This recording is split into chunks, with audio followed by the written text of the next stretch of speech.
بعد ہیں جاہل پیر، جن بیچاروں کو پتہ نہیں، ان سے دکھ نہیں ہے، ان کی ذہن میں تو یہ ہے کہ سیدہ فاطمہ تو زہرا کی بے ادبی ہوئی، ہم بھی اگر یہ سمجھیں گے بے ادبی تو ضرور بھی، اگر کوئی یوں کہ وہ گناہ گار ہے تو استغفر اللہ ہم برداشت کریں گے؟ بالکل نہیں۔ سیدہ پاک سے یہ نہیں ہے کہ گناہ سرزد ہوا ایک معاملے میں، اور تحقیق میری اس میں تو شاید آگے چل کر یہ واقعہ باغ فدق، اس میں بہت سارا جھوٹ بھی ہے۔ ہم اپنے اہل سنت کی بات نہیں کرتے، دوسرے لوگ ہی فیصلہ کر لیں کہ سیدہ نے ہبہ کا دعویٰ کیا تھا، وصیت کا دعویٰ کیا یا وراثت کا، یہ آپس میں متفق نہیں ہے۔ کوئی کہتا ہے وصیت کا دعویٰ کیا، کوئی کہتا ہے ہبہ کا دعویٰ کیا، کوئی کہتا ہے کہ سیدہ نے وراثت کا دعویٰ کیا۔ ظاہر ہے جو ہبہ ہو چکا اس میں وراثت کیسی؟ ان کے دعوی آپس میں ٹکراتے ہیں۔ اس طرح ہمارے اہل سنت کے مطابق بھی اس میں کچھ اعتراضات ہیں، لیکن اب اس سے اگلی بات یہ ہے کہ اس کے جواب میں یہ ظاہر کر کے کہ انہوں نے گستاخی کی ہے سیدہ فاطمہ کی، اب اس کے جواب میں ابو بکر صدیق کو گالیاں، یہ کہاں کی دانائی ہے؟ عمر فاروق کو گالیاں،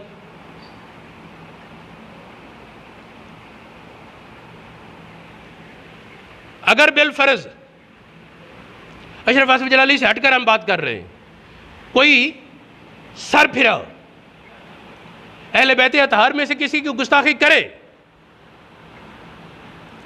تو وہ یقیناً لائق نفرت ہے، لیکن اس کا مطلب یہ نہیں کہ صحابہ کے خلاف تبرج شروع کر دیے جائیں۔ یہ لوگ جو آج سیدہ فاطمہ کے بارے بڑے محافظ بن کر کھڑے ہیں، امام حسن کے بارے کیا کہتے ہیں جو انہوں نے حضرت امیر معاویہ کی بیعت کی؟ ایک طرف کہتے ہیں خطا ہے، دوسری طرف کہتے ہیں رضی اللہ عنہ، یہی تو ہم کہتے ہیں۔ وہاں تو خطا نہیں، رسول اللہ کی توثیق اس پر ثابت ہے، غیب دان نبی نے پہلے بتا دیا تھا کہ میرا یہ سید شہزادہ مسلمانوں کے دو بڑے گروہوں کی صلح کرائے گا، لیکن شیعہ لوگ کہتے ہیں وہ خطا تھی۔ امام حسن کو خطا کار کوئی کہہ لے، اگر خطا کا لفظ بولنا خطا کار کہنا ہی ہوتا ہے تو امام حسن کو کہنا کوئی جائز ہے؟ استغفر اللہ۔ تو یہ شیعہ لوگوں میں سے ایک بدبخت ہے حامد سلطانی، حالانکہ آپ جانتے ہیں میں کسی کا نام لے کر اس کے خلاف بات نہیں کرتا، لیکن اس نے حماقت کی انتہا کر دی۔ ابو بکر صدیق رضی اللہ تعالی عنہ کے بارے میں ایسے ایسے تبرے کے لفظ بولے جو نہ بولنے کے لائق تھے، کبھی پولیس کی وردی میں کھڑا بغاوت کر دے، یہ کر دے، وہ کر دے۔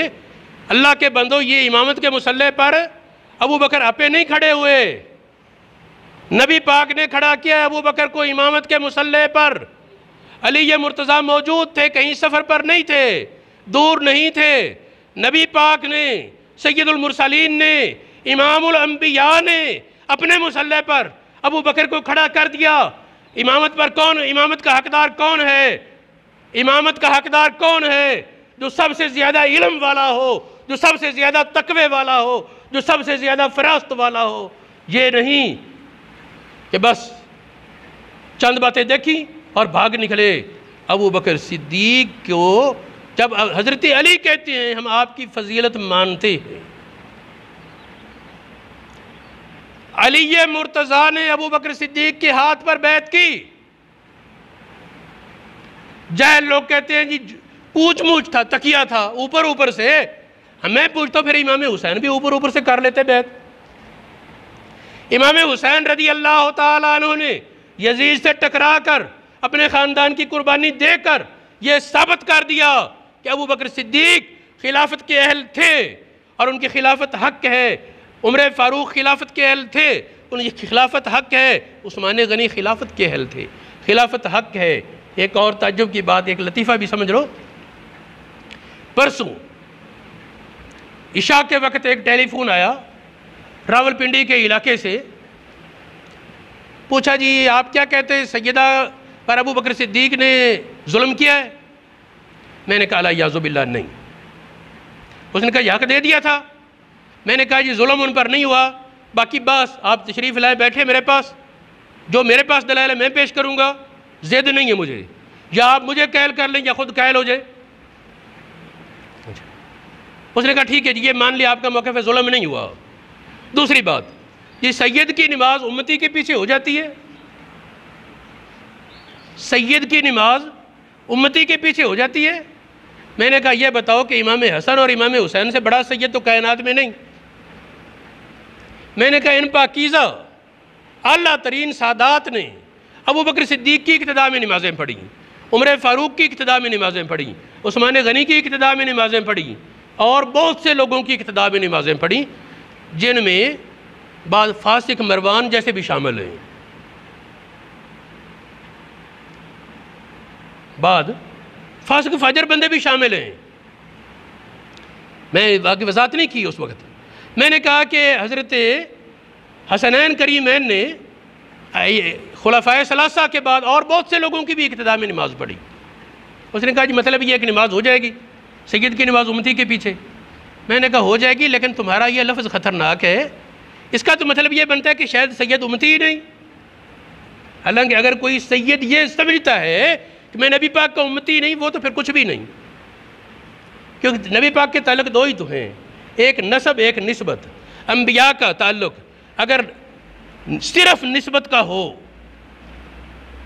صرف ایمان کا تعلق ہے، نسب کا تعلق نہیں، وہ کام کا ہے، خواہ حبشہ سے بلال ہو یا روم سے صہیب ہو، ایران سے سلمان ہو، نسب کا تعلق نہیں، نسبت کا تعلق، صرف نسبت کا تعلق کام آتا ہے۔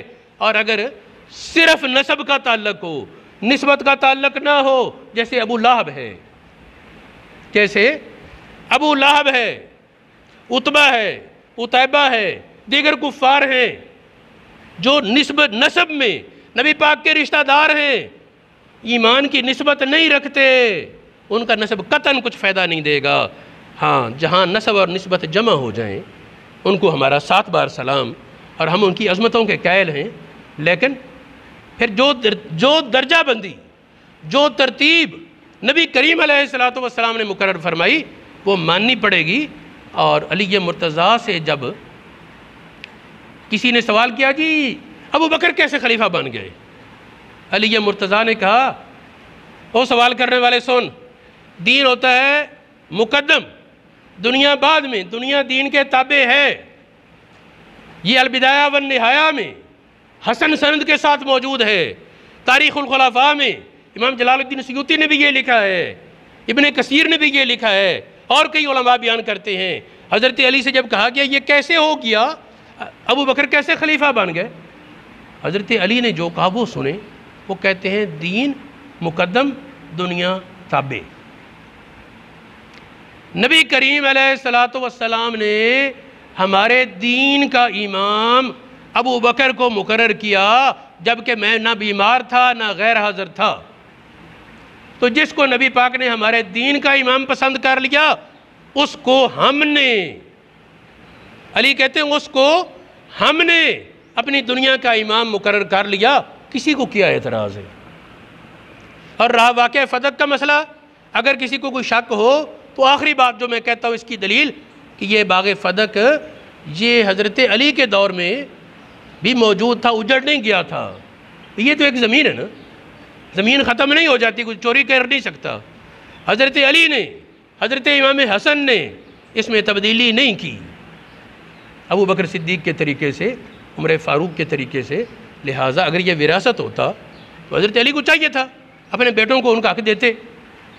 تحقیق یہی ہوئی کہ فدق کے معاملے میں نہ تو ابو بکر صدیق نے سیدہ زہرا پاک پر سلام اللہ علیہ پر ظلم کیا، ابو بکر صدیق اہل سنت کے عقیدے کے مطابق افضل الصحابہ علی الاطلاق ہیں، بلکہ افضل الخلق بعد الانبیاء۔